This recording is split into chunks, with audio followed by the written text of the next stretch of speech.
Hello ladies and gentlemen, this is LEGO Jake here, and welcome one, welcome all to episode 22, the finale of our Ben 10 Power Trip Let's Play.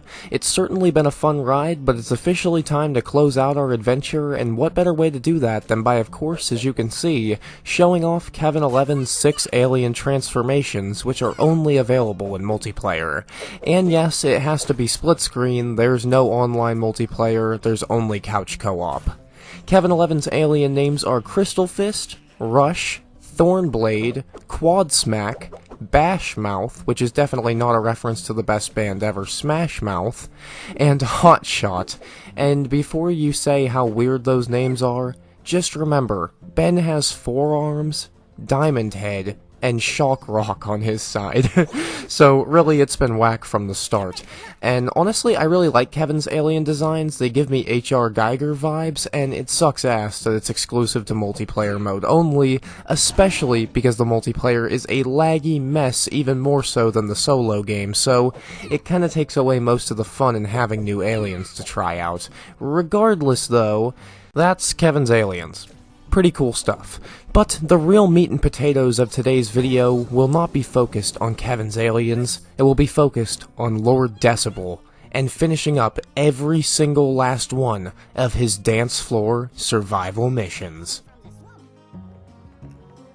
We've obviously seen Lord Decibel's secret hideouts pop up several times throughout our playthrough, and we've foiled his plans on a few of those occasions, but he has 15 hideouts with challenges hidden all across Ben 10 Power Trip, and as I mentioned last episode, these hideouts are the only things that don't appear on the main map after you've purchased the treasure maps from Carla Clams. So every collectible is simple enough to find, while these hideaways are in the most obscure, annoying to find locations you can imagine, and that's really why I wanted to show off where to find them all today, even if it takes us a minute. Now, while it was annoying to locate all these hideouts, I will say the puzzles hidden inside are actually all really fun, and every single hideout has a different puzzle, so it really never gets boring, per se. Even though, that being said, some of the puzzles are like unbelievably like brain dead easy, but whatever, I digress. To the next venue. Who does Lord Decibel make you guys think of more? Marshmallow or Daft Punk? I'm kind of more on the Daft Punk side, because there is that one dude who has like the looking like armor from Halo helmet that Lord Decibel has, so I don't know, but I could definitely understand the Marshmallow argument too, don't get me wrong. Lord Decibel for the next Fortnite concert, am I right, dudes? But seriously, to get back to the game for like 2 seconds, this challenge that we're in right now is a prime example of what I meant by some of these are like brain dead easy. All you have to do is follow the arrows going straight and not backwards, or, you know, facing a way that's gonna take you backwards or possibly into the pink. I mean, it's really so unbelievably simple if you just look at the screen and look at the arrows going forward. That's the ones you pick. I mean, come on. Don't try and pull the plug on my master plan. You can never win.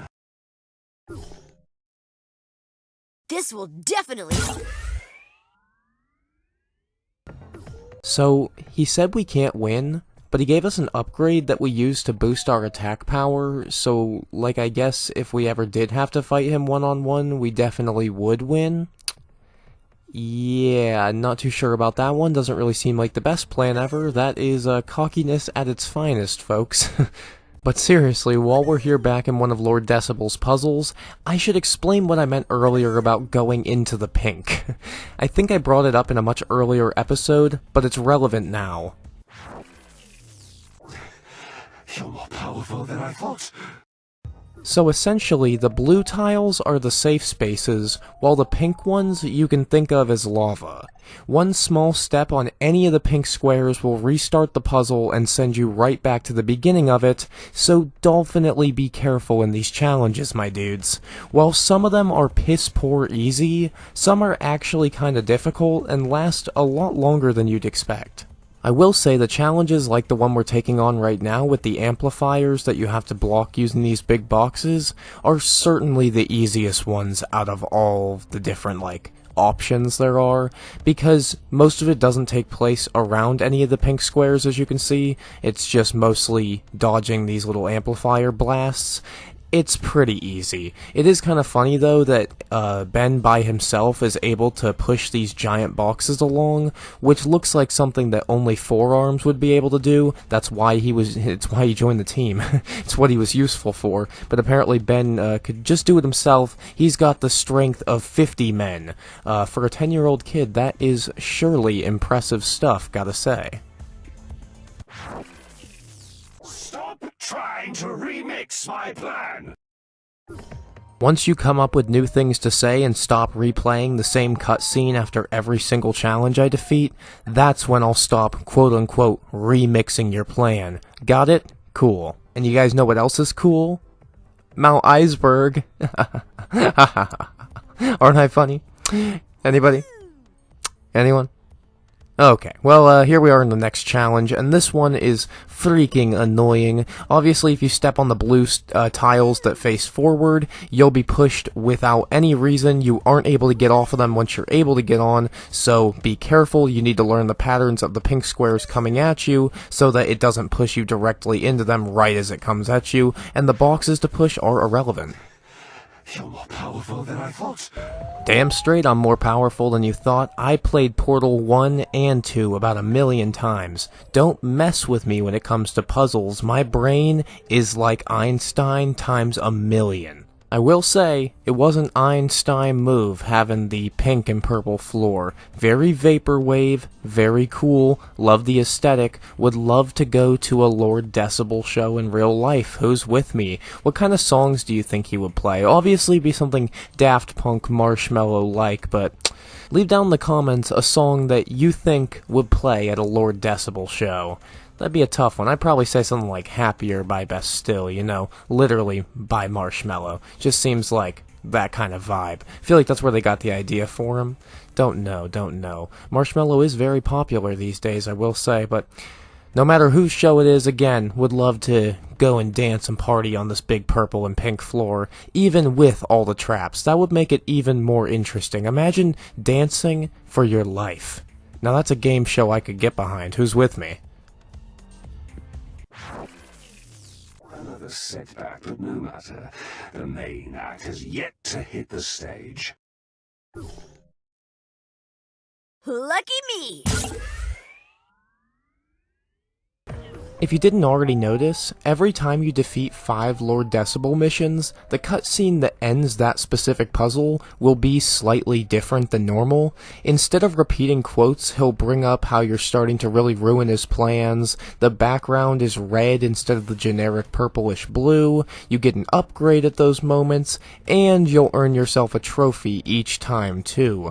So, obviously, there's 15 challenges, every 5 get you a trophy and an upgrade, so there's a total of 3 trophies and upgrades. That's math, boys and girls, and it's also very cool. It's a solid reason to get people to actually want to take on these Lord Decibel missions, and not just let them sit in the background for eternity. And besides the fact that these missions are just kind of like useful to do because you get upgrades and stuff, they're fun enough, and it only took me about 45 minutes to run around the entire map and finish every single one, so it really doesn't take that long.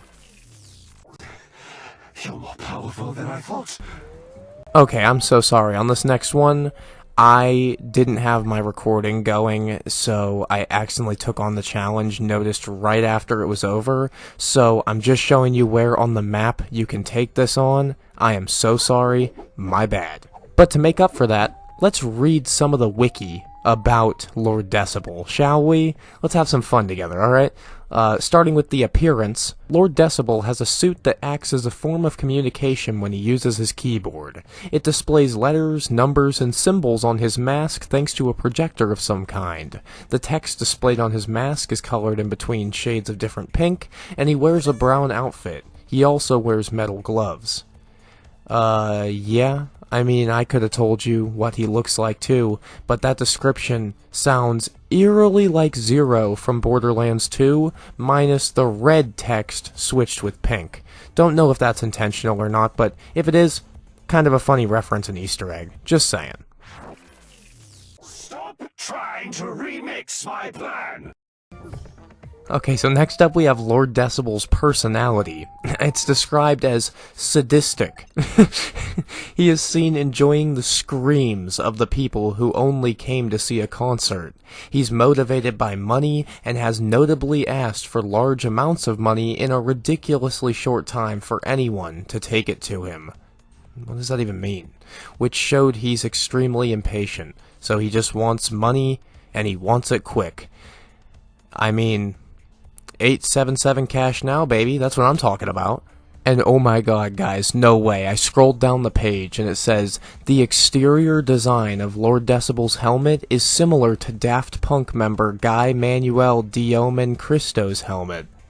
I literally told you, even though I still feel like they got some inspiration from Marshmello as well, but that's hilarious. We knew it, boys. On to the next venue. Okay, here we go. The history of Lord Decibel. This is where it gets good. Lord Decibel constructed his suit prior to the events of Ben 10. That is pretty awesome. In Don't Let the Bass Drop, which is the episode I'm assuming he was introduced in, he attacked a DJ Duster concert and threatened to destroy Earth if he wasn't paid $1 billion in 10 minutes. Dang, that's awesome. However, Ben and Gwen Tennyson were at the concert. Lord Decibel, expecting trouble, used his keyboard to deploy a sound barrier, but this was proven to be futile thanks to the knowledge of Gwen. Decibel was eventually defeated thanks to the combined efforts of Ben and his cousin.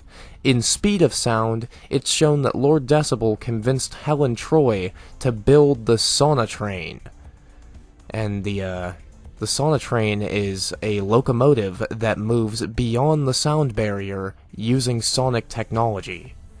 I mean, this guy sounds like a G, even more so in the show than he is in this game. I want to see some of this tech that he's got, am I right? Enough of this nonsense. You'll never find the last of my secret concerts. Everyone who watches the show is listening to me being like, yeah, we already knew all of this. Are you stupid? And, yeah, I am, for sure. I am reading now about Lord Decibel's equipment, and he has a suit that acts as a form of communication to his victims when he uses his keyboard. However, alongside his keyboard, he has created numerous other devices that help him control sound to a powerful degree.